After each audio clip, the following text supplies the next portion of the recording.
Sébastien Ogier, vainqueur en Sardaigne, Johan Zarco, deuxième en Catalogne, Pierre Gasly, troisième à Bakou. Les Français encore sur les podiums du monde entier. Ça fait des semaines que ça dure, le constat est simple, la France est un pays de sport mécanique. Bonjour à toutes et à tous, bienvenue sur Undercut. On est là aujourd'hui pour débriefer le Grand Prix d'Azerbaïdjan de Formule 1 et avec moi une fine équipe comme d'habitude. Romain Giton, bonjour, comment ça va Romain?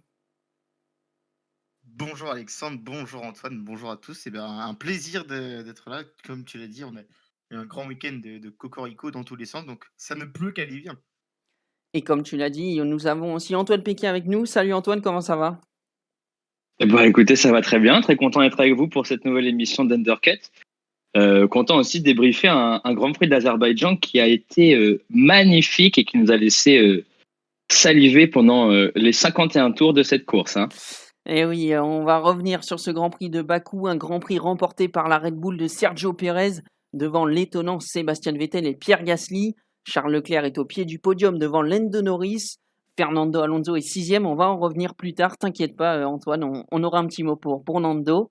Merci. Yuki Tsunoda est septième, Carlos Sainz huitième, Daniel Ricciardo neuvième et le top 10 est complété par Kimi Raikkonen. À noter la 12e place de Valtteri Bottas et la 15e place de Lewis Hamilton. N'ont pas fini la course George Russell, Max Verstappen, Lance Stroll et Esteban Ocon. Et on va commencer tout de suite ce débrief par le vainqueur du jour, Sergio Pérez. Il avait prévenu avant le début de la saison, il me faudra 5 courses pour être rapide. On est à la 6e course, il gagne la course. Quel Grand Prix du Mexicain? Est-ce que c'est enfin le bon second pour Red Bull, Romain? Oula, faut peut-être pas se précipiter. Il y a quand même eu des circonstances qui ont fait que Perez se retrouve là. Alors il a été rapide toute la course. Il n'y a rien à dire dessus, même si elle a duré 2 tours et non pas 51 comme Antoine vient de le dire. Je taquine évidemment. Non, non, il a été rapide tout le week-end, Perez, il y a rien à dire. Alors, de là à dire que ça y est, c'est le bon numéro 2, faut peut-être pas s'enflammer, il va falloir confirmer parce qu'on sait que Bakou, c'est vraiment atypique. Red Bull était clairement au-dessus du lot ce week-end. Donc, évidemment, c'était beaucoup plus facile pour Sergio Perez de s'imposer et même de finir devant les Mercedes qui étaient à l'agonie. Faudra une confirmation la semaine prochaine en Turquie, je crois, oui, c'est ça. C'est en Ah, c'est Turquie. dans 2 semaines en France. Le Grand Prix de Turquie a été Ah oui, annulé. ah oui, la Turquie a été annulée, pardon, pardon. Donc c'est en France dans 15 jours, bah voilà. Dans un circuit qui en plus sera favorable normalement aux Mercedes, même si maintenant on sait que les circuits qui étaient censés être favorables aux Mercedes ne le sont plus vraiment. Donc faut pas se précipiter sur Perez, bravo à lui parce que c'était le moment ou jamais pour le faire, il l'avait annoncé, 5 courses pour se chauffer. Tant mieux pour lui et c'est mérité parce que c'est quand même un excellent pilote et on crachait un petit peu dessus depuis le début de la saison, mais on sait que c'est pas évident d'être pilote numéro 2 chez Red Bull, donc on va pas dire que pour l'instant c'est le vrai numéro 2, mais il y a en tout cas des progrès qui ne sont pas négligeables. Antoine, t'es du même avis? Non, moi je suis pas du même avis. Je vais être un peu plus optimiste pour ce bon Sergio qui remporte en Azerbaïdjan sa deuxième victoire de sa carrière. Cette fois-ci, le numéro 2 Red Bull n'a pas été shooté par un Hamilton sauvage, donc c'est déjà un exploit de la part de Pérez. En tout cas, c'est une très belle course qu'il a fait. Il a été super rapide. Alors, on sait qu'en Azerbaïdjan, pour apporter un peu de l'eau au moulin de Romain, il a toujours été performant. Il a quand même déjà signé 2 podiums avec Racing Point et Force India. Donc, il a toujours apprécié ce tracé de Bakou. Mais là, en finissant premier, alors avec des circonstances atténuantes, mais il aurait pu être 12e comme les Bottas. Donc, on voit bien que c'est quand même une belle performance d'avoir remporté cette course. Il n'a jamais été largué, il a eu la bonne stratégie en course et il a su faire le job au moment où le numéro 1 chez Red Bull a été victime d'une crevaison. Donc, bravo à Sergio. Non, Il y bah, a- en vrai, je reconnais que je suis un peu strict parce qu'il finalement il est quand même troisième au championnat. Il finit dans le top Et il 5 creuse l'écart sur Mercedes. Hein. C'est lui Ouais, qui rapporte les points sur ce Grand Prix. Donc, absolument. Et puis en plus, il prend les points, il fait top 5 sur toutes les courses sauf où est-ce qu'il prend pas des points, c'est le deuxième Grand Prix de la saison. Donc c'était à Imola qui l'abandonne. euh, Voilà, ouais, il finit 11e à Imola, sinon le reste il est tout le temps c'est dans le ça. top 5. Donc ouais, c'était un petit peu dur de ma part, je le reconnais. Je le reconnais. Antoine m'a convaincu. Je fais amende honorable. Voilà. et il y en C'est a. Merci. ça, il fait 11e à Imola. Juste et- derrière Alonso d'ailleurs. Ah, Le grand Alonso dont on va parler dans quelques instants. On va parler d'un autre vétéran, si j'ose dire, qui a fait une stratégie incroyable. C'est Sébastien Vettel, deuxième sur le podium avec son Aston Martin. C'est un retour inattendu. Donc, ok, il a profité des faits de course et des situations atténuantes, mais il a quand même réalisé un énorme Grand Prix. Maintenant, on va se projeter un peu sur la suite. Qu'est-ce qu'on peut espérer pour Vettel et même pour Aston Martin, Antoine? Au contraire de Pérez, je valoriserais peut-être un peu moins sa seconde place parce qu'il faut rappeler qu'avant avant les accidents de Verstappen et Stroll, Stroll était devant lui avec une même stratégie. Alors, franchement, la strat d'Aston Martin a été incroyable quand même sur ce Grand Prix. Et c'est vraiment formidable qu'ils aient réussi à placer un pilote sur le podium. Mais pour la suite, on sait qu'il a tellement souffert en début d'année de son Aston que j'ai pas trop envie de m'emballer encore. Et j'ai mis des réserves sur cette monoplace. Mais déjà, il y a 2 semaines à Monaco, il met des points alors que ça faisait super longtemps que ça lui était pas arrivé. 7 courses, je crois, de suite. Et là, deuxième place. Donc, c'est une belle performance, mais à nuancer avec les faits de course pour le coup, là, pour Sébastien. Romain, est-ce que tu auras un avis tranché comme Sergio Pérez ou moins cette fois-ci? Alors, sur le plan individuel, je suis plutôt d'accord avec Antoine. Sur le plan, par contre, de l'écurie, Aston Martin, je trouve quand même qu'il y a eu un vrai progrès au fil de la saison. On sent qu'il commence à trouver des réglages un peu meilleurs, des résultats qui sont un petit peu plus comparables à ce qu'on avait pu voir par le passé. En début de saison, on les aurait plutôt mis dans la lutte avec Williams. Là, ils sont un petit peu plus haut avec les Alpha et les Alpine, je pense, encore en dessous d'AlphaTauri, mais je les mettrais un petit peu plus dans ce rang-là. À Monaco, déjà, ils avaient fait une très bonne course. Là aussi, à Bakou, ils ont été pas mauvais. En Espagne, ils sont pas très loin des points non plus. Ils sont à la lutte avec Ocon et Gasly. Donc, ça monte progressivement. C'est pas encore, évidemment, la Mercedes B dont on parlait l'an dernier, mais je trouve qu'il faut quand même valoriser ce qu'ils ont fait, et notamment ce double coup tactique, que ce soit à Monaco ou ce week-end à Bakou. Ils ont été vraiment impressionnants, et c'est vraiment dommage, par contre, pour Lance Stroll. Antoine en parlait un petit peu, parce que lui, pour le coup, a fait une vraie course, et Ouais, il était s'est retrouvé piégé très parce que solide, hein. c'était le premier à crever et personne n'avait encore la donnée sur les pneus qui étaient capables d'imploser, contrairement à un certain leader du championnat qui, lui, a un peu joué avec le feu bêtement. Et on va parler de ce leader du championnat dans quelques instants. On va parler d'une autre équipe, l'équipe française, l'écurie Alpine, qui a perdu Esteban Ocon en tout début de Grand Prix après un problème moteur. Mais il y en a un autre qui n'a pas perdu de ses qualités. Et moi, devant le Grand Prix, au commentaire avec Romain Henry, j'avais l'impression de revenir en 2006. Et je pense qu'Antoine ne va pas me contredire. C'est Fernando Alonso, 10e au moment du restart du deuxième Grand Prix. 2 tours magnifiques pour aller chercher une 6e place. Un grand moment pour Fernando Alonso. Est-ce que c'est le vrai retour de Nando, Antoine? Toi qui es un fan et avec qui on partage cette passion pour Fernando, est-ce qu'on l'a vraiment retrouvé hier? J'en parlais, c'est marrant parce que j'en parlais avec un collègue également de Wisport tout à l'heure. Et sur la course, je l'ai trouvé vraiment constant, sérieux. Il descend à la 14e place un moment après son premier pit. On se dit qu'il va peut-être être victime d'une safety car qui ruinerait sa course. Au final, il passe entre les mailles du filet. Il arrive 10e à 2 tours de l'arrivée. Et puis là, on a un restart qui rebat complètement toutes les cartes. On sait qu'il est habitué des départs magistraux. Et là, masterclass, hein, de Fernando. De là à dire qu'il est de retour, ça me fait mal au cœur, mais je nuancerai encore une fois sa performance parce qu'on sait qu'il est vraiment hyper rapide sur les départs. Il est capable de faire des trucs incroyables. On le voyait avec McLaren quand il était chez eux en période 2015-2018. Il sautait les départs, il volait. Là, pareil, il nous a bouffé Ricardo, Sainz et Tsunoda. Donc, très belle performance, mais à voir sur une course à la régulière, si j'ose dire. Romain, quel est ton avis sur Fernando? Je suis un petit peu comme Antoine. Je saute pas au plafond, malgré que je sois son plus grand fan avec Antoine. Ça va mieux, ça va mieux. On sent quand même qu'il tente des choses qu'on aurait pu voir en début de saison, qu'il n'a pas forcément tenté. Je pense à l'extérieur sur Tsunoda, là, je crois que c'est au virage 3 où il va chercher un extérieur que seul lui a le secret, c'est c'est du grand Nando type 2006. Ça, celui est capable de faire ça, surtout dans les rues aussi serrées que celle de Bakou. Après, il a quand même été mis en difficulté une bonne partie de ce début de saison par Ocon. Faut voir. Ça commence à aller mieux. Je pense vraiment que sa blessure à la mâchoire l'a handicapé beaucoup plus qu'on ne veut le croire, que ça l'a peut-être un petit peu gêné dans ce début de saison. Il avait aussi besoin de retrouver un rythme de course, hein, c'est pas évident. Avec une Alpine dont on sait que les performances sont quand même assez irrégulières. Donc ça va un petit peu mieux, mais il faut pas évidemment crier au plafond. Et c'est pas le grand Nando non plus qu'on a encore sous l'IG. Et j'espère qu'on. Mais ça viendra. Voilà. Et on espère que ça va venir. Et en cas de podium, on fera une émission tout en espagnol parce qu'il faut quand même rendre à César ce qui appartient à César.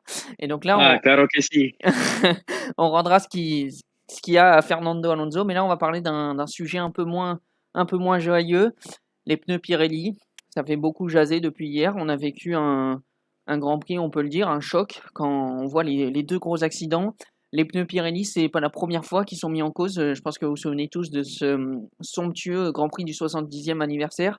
Somptueux parce que les deux Mercedes et Lando Norris avaient crevé dans les 3 derniers tours et Hamilton avait fini la course, avait remporté cette course sur 3 roues. Depuis l'arrivée de Pirelli, on a plusieurs Grands Prix, plusieurs exemples. On se souvient de Vettel aussi à Silverstone qui avait eu cette crevaison. Là, on en a eu 2 en quelques tours. Alors, on va parler de la crevaison de Lance Stroll tout à l'heure. On va d'abord parler de la crevaison de Max Verstappen. Pirelli, pour se défendre, s'est dit qu'il y avait des débris sur la piste, les débris causés par Lance Stroll, et que Max Verstappen avait sûrement pris un débris et que ça avait crevé son pneu.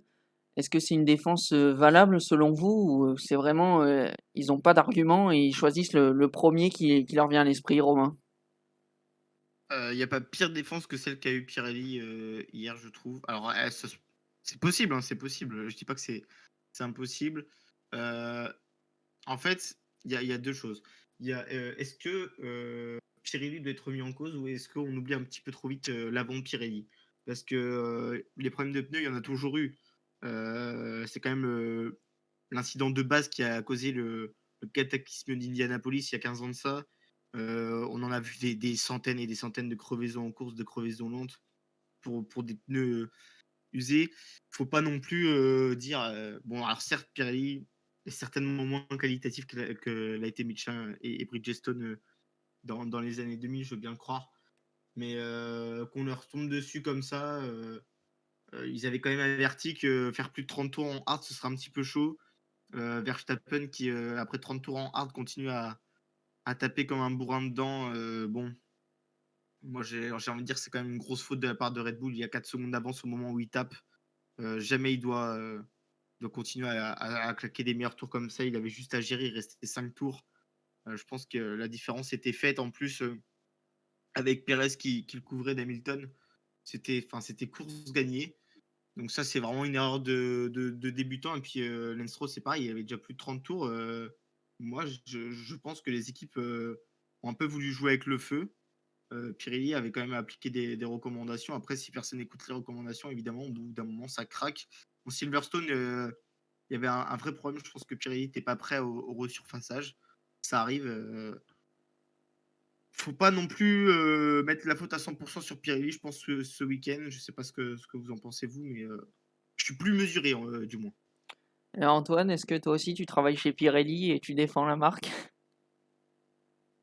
C'est vrai que les arguments de Romain se reçoivent, mais le fait que ça soit à chaque fois le même pneu arrière gauche qui flanche ne correspond pas du tout à leur excuse comme quoi Verstappen aurait roulé sur des débris. Ça aurait été quand même, on a quand même une chance sur 4 que ça soit ça, que ça soit le même pneu. On est d'accord que sur la défense, sur le fait que ce soit un débris, je suis totalement Oui. contre ça. Mais, Oui, ça complètement, ils sont dédouanés. Voilà. Sur le fait que ce soit eux les principaux responsables de ça, faudra mettre une petite part aussi sur les équipes. Oui, alors, elles n'ont certainement pas écouté les recommandations, mais je maintiens en tout cas de ce que je pense en disant que c'est quand même majoritairement de la faute de Pirelli qui en plus sont des accidents qui auraient pu être beaucoup plus graves. Si Verstappen il part à gauche et pas à droite de la piste, il y a une banquette de pneus qui se prend en pleine de manière latérale. Et là, c'est pas la capsule de survie. Là, je pense elle aurait été bien entamée. Donc, des accidents à haute vitesse comme ça, alors on réagira peut-être à chaud, forcément, lorsque Romain était en live hier avec Alexandre, réaction à chaud, on devait être plus véhémente, en tout cas pour Pirelli, et surtout au vu des circonstances. Peut-être qu'à froid, c'est vrai qu'on peut prendre du recul et se dire que les écuries n'ont pas forcément appliqué les bonnes stratégies avec ces pneus-là, mais malgré tout, c'est pas la première fois que Pirelli nous prouve que ces pneus ne sont pas au niveau.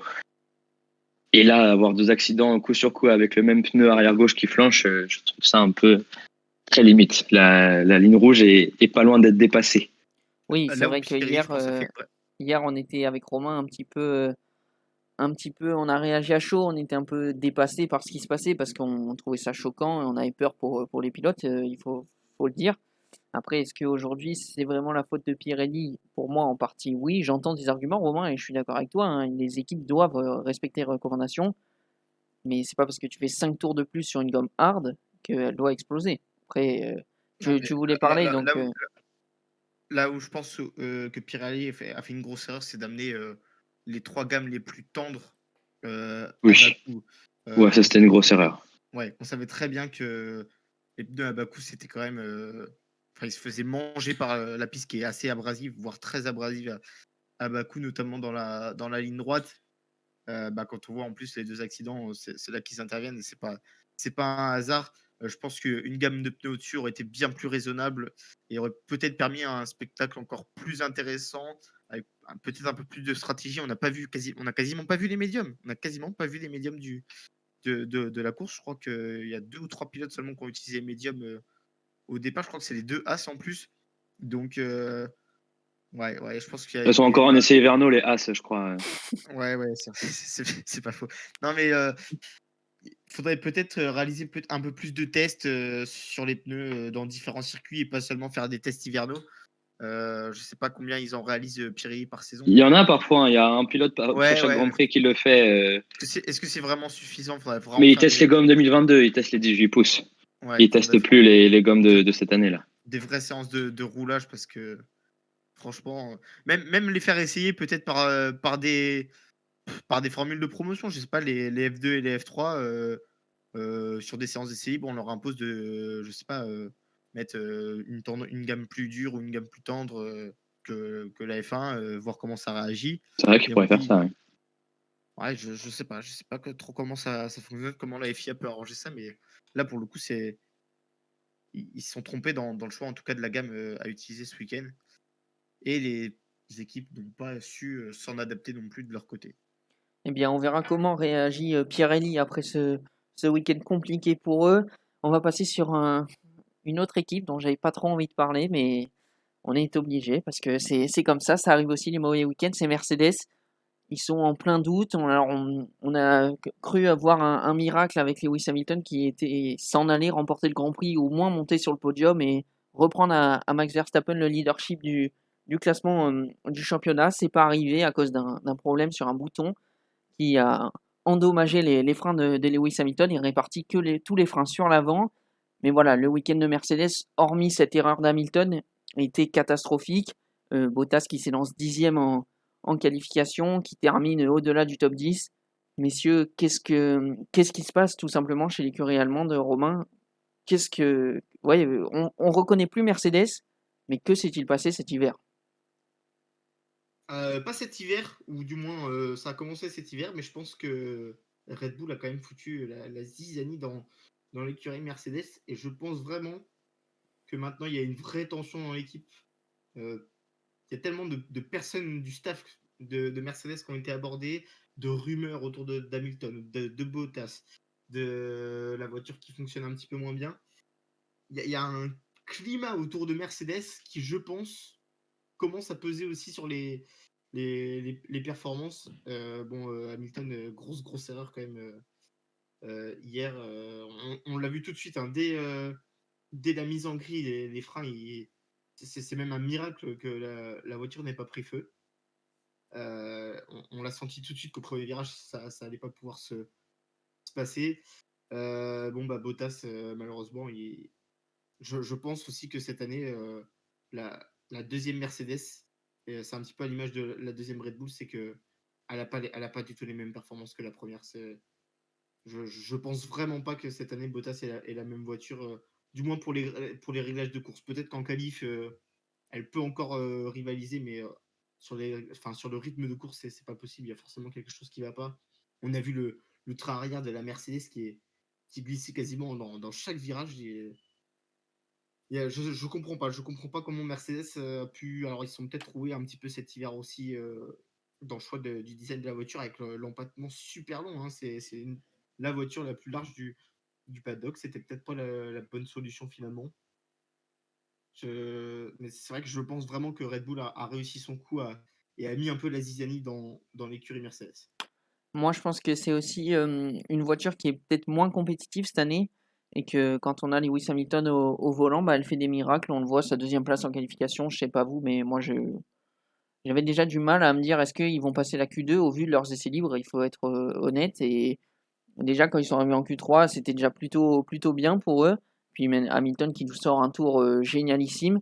Est-ce que justement, Antoine, tu penses aussi cet avis, c'est que c'est Hamilton qui fait le travail un peu comme l'a pu faire Alonso chez McLaren, où il nous sortait aussi des grands prix complètement fous alors qu'il avait une voiture de GP2 entre les mains. Est-ce que c'est vraiment Lewis Hamilton qui porte Mercedes parce que Mercedes n'est pas au niveau de Red Bull, selon toi?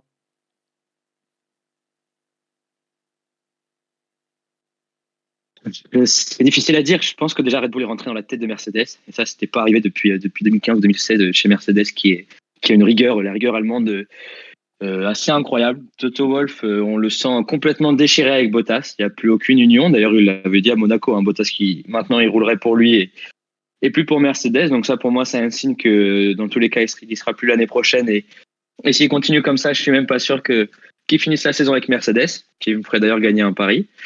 Quant à Hamilton, 2 grands prix de suite où il se déchire. Je suis en train de regarder les annales de Formule 1 là, mais il faut remonter à très longtemps, je pense, pour voir un Hamilton qui loupe 2 courses de suite. Hein. Là, je suis remonté à 2016, il n'y en a toujours pas. Alors oui, il porte Mercedes, ça c'est indéniable. D'ailleurs, on le voit bien quand il n'est pas là l'année dernière, que c'est Russell qui le remplace. Russell fait le job sur la piste, mais bon, dans le box, c'est la cacophonie. On s'y retrouve plus. Hein. Ce Grand Prix était catastrophique à Bahreïn. C'était sur le tracé court, hein, je crois, de Bahreïn. Donc c'est compliqué là chez Mercedes en plus avec un Red Bull qui les tient à la gorge. Ils vont être obligés de développer leur voiture, de continuer à le faire s'ils espèrent remporter le titre cette année, ce qui pourrait leur jouer des tours l'année prochaine. Donc là, se positionner en tant que ingénieur et boss chez Mercedes, ça doit être très compliqué à l'heure actuelle. Hein. Je les plains, ils doivent faire des nuits très très courtes. Ouais, tu soulignes un point, Antoine. C'est vrai qu'on n'en a pas parlé, mais Mercedes qui a fait le choix de faire un peu un all-in sur 2022 et finalement qui fait un peu prendre à son propre piège. Et je pense que Red Bull l'a bien senti aussi. Peut-être l'a su par les entre guillemets top. Oui, il y a eu qui plein de vont rumeurs. se Ils ont recruté plus de 40 mecs de chez Mercedes. Donc évidemment, je pense que ça y joue aussi. Et comme tu dis, Mercedes maintenant va devoir se remettre un peu sur la voiture de 2021. Attention à 2022, on pourra avoir du coup une Mercedes peut-être moins performante que ce qu'ils le souhaitent. Et puis il faut se dire aussi que ça ferait les affaires des écuries de milieu de tableau. Absolument. McLaren, Alpine, Aston Martin, ils s'en frottent les mains. S'ils arrêtent de développer leur voiture dans 2-3 grands prix, en voyant Mercedes et Red Bull qui continuent à faire une course à l'armement en mode URSS États-Unis pendant la guerre froide, ça peut être quelque chose qui resserre encore plus le plateau l'année prochaine. Et ça, je pense que c'est une bonne chose pour la Formule 1. On le sait en plus pour le coup que Alpine, Alonso l'avait dit dès son arrivée le 1er janvier, je développe la voiture de 2022 et rien d'autre. Il n'y avait pas plus clair, donc effectivement le milieu de tableau qui doit quand même se frotter les mains de cette petite guéguerre entre les 2 gros mastodontes du peloton. Surtout, c'est les écuries qui sont motorisées par exemple Mercedes. McLaren, là, avec seulement un châssis et l'aéro à développer, ça doit être. Ils doivent se frotter les mains. Enfin, moi, je suis à leur place, je jubile.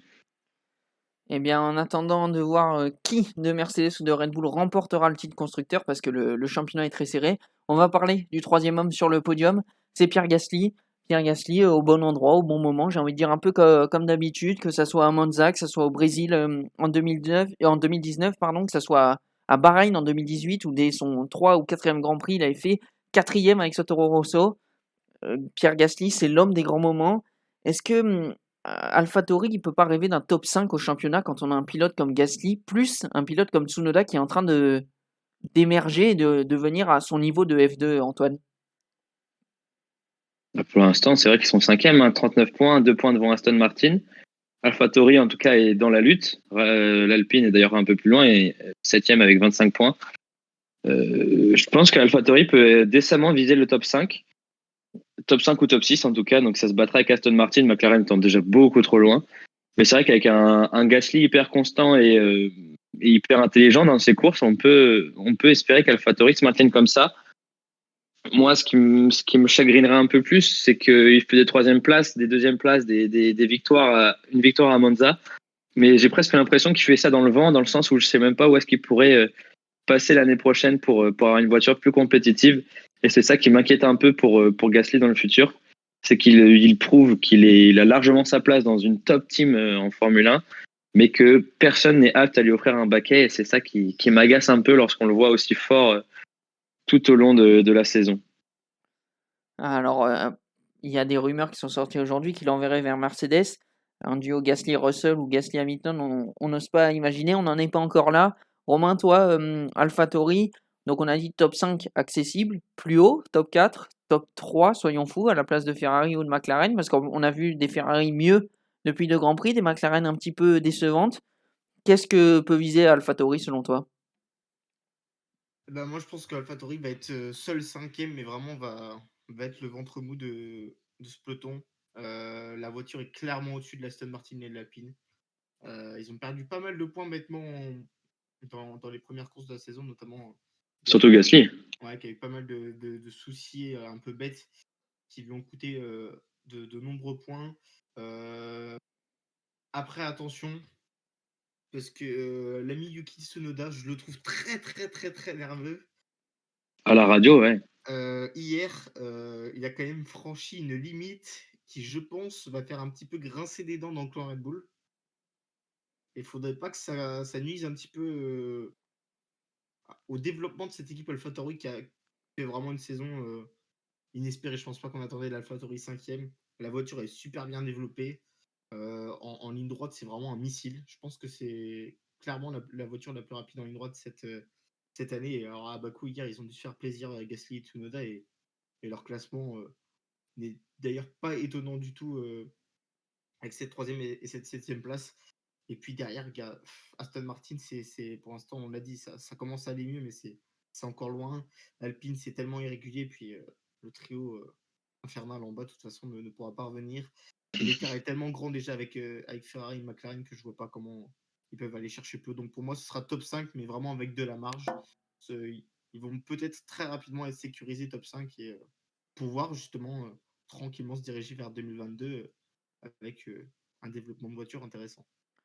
Eh bien, on va voir comment AlphaTauri continue sa saison. Avant de passer à la MotoGP, on va vous rappeler le classement des pilotes du championnat du monde de Formule 1. Max Verstappen garde le leadership, 105 points. Les positions sont inchangées puisque Lewis Hamilton reste deuxième avec 101 points, mais Sergio Pérez s'invite sur le podium, 69 points. Suivent Lando Norris et Charles Leclerc. Valtteri Bottas descend à la 6e place. Carlos Sainz est 7e. Pierre Gasly, premier français, 8e avec 31 points. Sébastien Vettel est 9e et Daniel Ricciardo complète le top 10 avec 26 points. Du côté des constructeurs, Red Bull est premier avec 174 points devant Mercedes 148 et Ferrari 94. McLaren est 4e, AlphaTauri 5e, 39 points pour AlphaTauri, 6e Aston Martin 37, 7e Alpine avec 25 points. Derrière Alfa Romeo 2 points et l'écurie italienne qui vient de marquer 2 points dans les 2 derniers Grands Prix. As et Williams, As a passé Williams, ils sont 9e mais toujours avec 0 points. Et on va passer, maintenant vous voyez à votre écran s'afficher le classement des pilotes. Et on va passer tout de suite à la MotoGP. Un Grand Prix donc remporté par Miguel Oliveira devant Johan Zarco et Jack Miller. Johan Mir termine 4e, Viñales 5e, Fabio Quartararo 6e, Pecco Bagnaia est 7e. Pour ce qui est des favoris, et des légendes. Valentino Rossi n'a pas terminé la course, tout comme Marc Marquez. Une course où Johann Zarco a donc fini deuxième. Il est passé tout proche de la victoire. Est-ce que vous pensez qu'il lui manque une victoire pour rêver encore plus de titres, Antoine? Johann Zarco, il a flair, hein, sa victoire. Hein. Il tourne autour depuis tellement longtemps. C'est sa deuxième place, hein, il me semble, cette année. C'est ça, c'est tout Quand à même fait. assez incroyable. On a l'impression presque qu'il est Poissard, en fait, l'éternel second.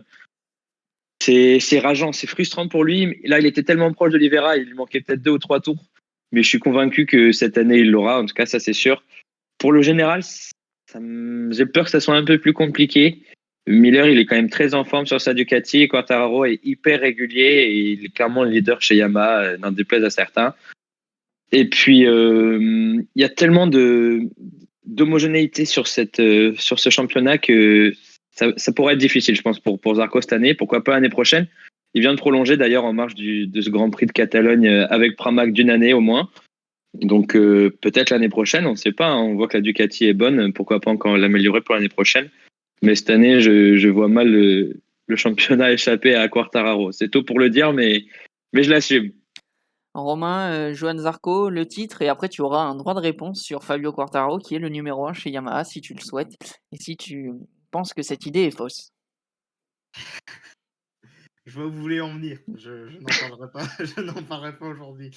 Le titre pour Zarco, ça me semble compliqué pour les raisons qu'Antoine a citées. C'est vrai qu'une victoire, ce serait bien, au moins pour pas le frustrer, parce que je pense que à force de tourner autour, il va peut-être un petit peu surpiloter sur certaines courses. Et ça pourrait lui coûter des gros points. Hier, déjà, j'ai senti qu'il était presque à la rupture, hein, pour essayer d'avoir Miguel Oliveira. Et puis, il y a une donnée dont on parle pas trop pour la course au titre, c'est quand même que Joan Mir revient petit à petit, sans rien dire, il gratte des points comme ça, il est déjà repassé 5e au championnat. Et mine de rien, Joan Mir, là, quand on regarde ses résultats, c'est 4 top 5, 5 top 5, pardon, une 7e place dans le deuxième Grand Prix à Doha. Il s'est raté au Grand Prix de France, mais il a une régularité qui fait que quand on sait que Fabio est parfois un peu irrégulier, notamment sur des courses sous la pluie, quand on sait que un Sarko, ça peut peut-être craquer au bout d'un moment s'il force un petit peu. Les Ducati, quand les tracés, c'est pas des grandes lignes droites, c'est plus compliqué déjà. Bah finalement, attention quand même à ce que ça revienne pas de derrière. Et la fin de saison de Suzuki l'an dernier nous a prouvé qu'il fallait se méfier de Joan Mir. Donc c'est un des arguments aussi qui fait que pour Zarco, ça va quand même être compliqué d'aller le chercher. Et puis bon, bah, pour Yamaha, je vais rien dire de plus. Parce que malheureusement, ce bon vieux Maverick me déçoit de plus en plus cette saison. Mais tu seras pas déçu avant la fin de la saison, il va forcément nous faire une victoire et tu pourras jubiler ce jour-là. Il en a déjà une. Il en a déjà Il une. l'a déjà eu, le Non, mais premier Grand Prix au Qatar. une autre, parce que oui, tu avais déjà jubilé, mais là, il nous avait fait rêver en ouverture, on croyait au vrai Maverick, mais là, est-ce qu'on va revoir le vrai Maverick? Pour l'instant, c'est mal parti, mais on verra bien. Il s'est quand même raté deux fois, enfin sur les 2 Grands Prix qui ont eu lieu en Espagne, il s'est quand même raté 2 fois. C'est quand même des gros points de perdus. Les Grands Prix à domicile, en général, ça donne toujours un élément de motivation pour prendre un peu plus de points. Il s'est raté les 2 fois. J'ai l'impression qu'il a quand même laissé un peu passer sa chance, pardon, Vignales, dans. À noter qu'on a eu quand même le retour de Jorge Martin sur ce Grand Prix de Catalogne, Oui. avec Pramac. Jorge Martin Ouais. qui a chuté dans le tour de mise en grille et qui a dû se lancer des stands. Mais on va aller de l'autre côté du box de Maverick Vignales avec Fabio Quartararo qui a été pénalisé. Alors le français, on vous rappelle les faits, 3 tours avant le drapeau à damier, Fabio Quartararo a sa combinaison qui s'ouvre, la fermeture éclair qui s'ouvre tout seul, et il jette sa protection de torse parce qu'elle le gênait tout simplement. Il a en plus pris une pénalité de 3 secondes parce qu'il avait court-circuité le virage 1 à 2 tours de l'arrivée, ce qui lui enlève le podium. Donc Fabio Quartararo était 4e après le Grand Prix. Et puis quelques heures après, il a pris 3 places supplémentaires de pénalité pour avoir roulé justement le torse à l'air. Et du coup, il finit 6e le paddock lui est tombé dessus. Certains pilotes, à l'instar du champion du monde Joan Mir, ont dit que c'était irrespectueux et qu'il avait mis en danger la vie des autres. Qu'est-ce que vous pensez de cette pénalité? Est-ce que déjà, mettre une pénalité 3 heures après, vous trouvez pas ça un petit peu abusé? Et surtout le fait que tout le monde tombe sur Fabio Quartararo, est-ce que ça peut le déstabiliser selon vous, Romain? Non, je pense pas que ça va le déstabiliser. C'est des points perdus bêtement, pour le coup, ça je te l'accorde. Euh, Franchement, c'était l'occasion quand même de faire le break ce week-end. Quand on parlait un petit peu de derrière, en plus, ouais, c'est frustrant.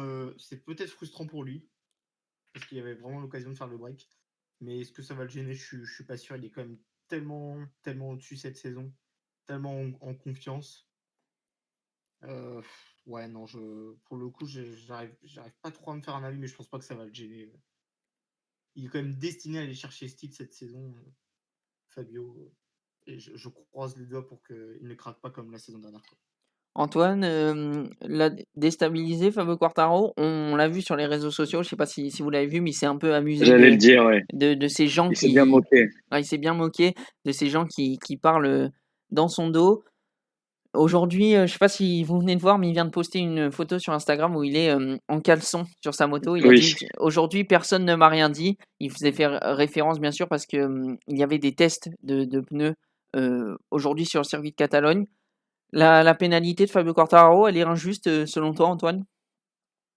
En fait, ce que je pourrais reprocher à la direction de course, c'est ce que j'avais dit d'ailleurs pendant la course lorsque j'ai vu les images, c'est que si on voulait sanctionner, on l'arrête directement.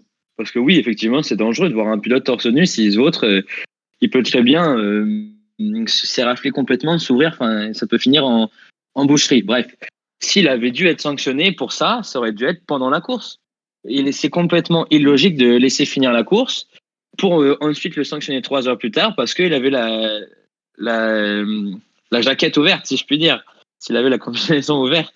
Donc, on lui met un drapeau noir, et puis comme ça, il a arrêté. Mais là, lui mettre des sanctions 3 heures après, parce que Joan Mir est venu pleurer auprès de la FIM, c'est quand même un peu ridicule. D'ailleurs, qui finit 4e de cette course à sa place?